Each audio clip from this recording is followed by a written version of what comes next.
As a photographer, I made an effort to go out exploring when the light was best. Making an effort versus taking it as it comes. When you first start doing the work of Byron Katie, it can be confusing.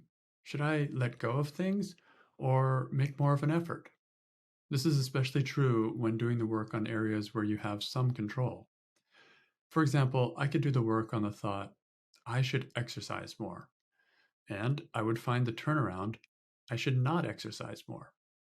When used in a balanced way, this turnaround loosens my attachment and guilt. But you might also conclude that never exercising is better. In fact, never exercising may actually be better for me if exercising is stressing me. Even just thinking about it that way can bring balance. But there's often another side to it. The value of making an effort. There's often a hump to get over when doing something valuable. And by valuable, I mean something that has long-term value. Exercising, doing the work, learning a language, etc. These activities do not usually give instant gratification like sensory activities do, eating, watching a movie, or doing something fun. Long-term value activities are more like investments. It looks like you're giving your money away when you invest, not as much fun as spending is. You have to make a little effort to get over the hump with these kinds of activities.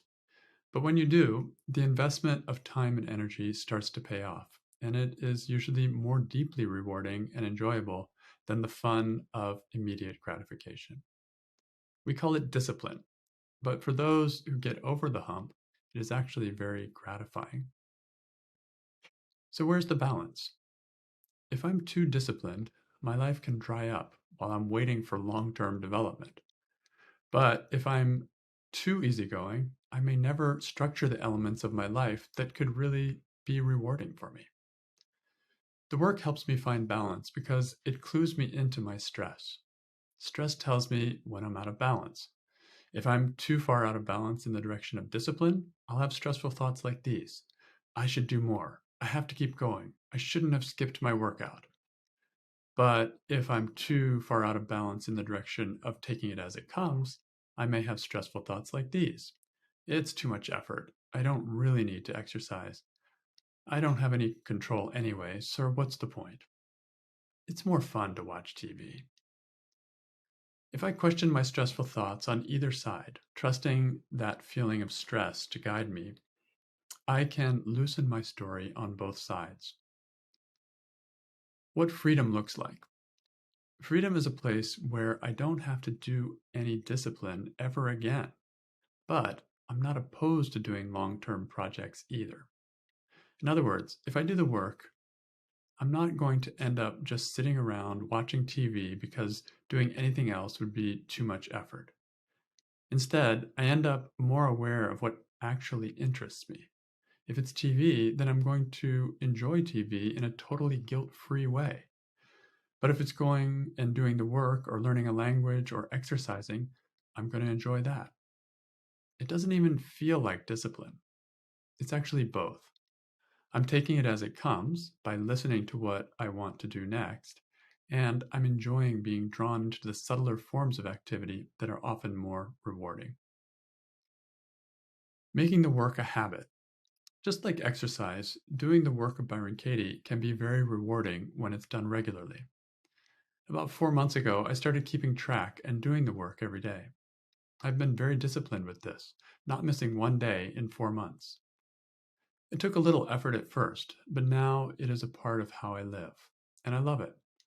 There is a lightness in my mind and spirit that comes from this regular practice, and it becomes its own reward. I'm now over the hump, and it's easy to maintain.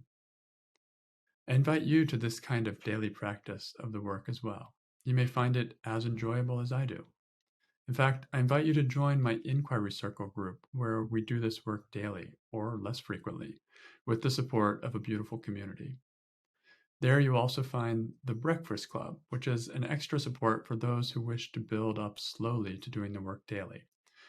And Byron Katie often says, do the work for breakfast. It's kind of her way of saying do the work on a daily basis. And so the Breakfast Club may help you get there. Start the year off with doing the work on money.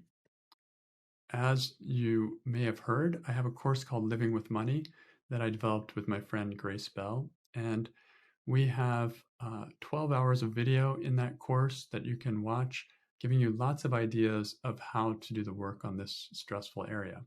And if you get this in time, there are also some recordings, bonus recordings, free seminars where you can bring your questions and ask anything and even do the work with us on some of the topics around money. So all this can be found at theworkasmeditation.com. And let's close with a quote from Byron Katie and her book, Loving What Is. The fear of not being fearful is one of the biggest stumbling blocks for people beginning inquiry. They believe that without stress, without anger, they wouldn't act. They would just sit around with drool running down their chins. Whoever left the impression that peace isn't active has never known peace the way I know it. I am entirely motivated without anger. The truth sets us free, and freedom acts.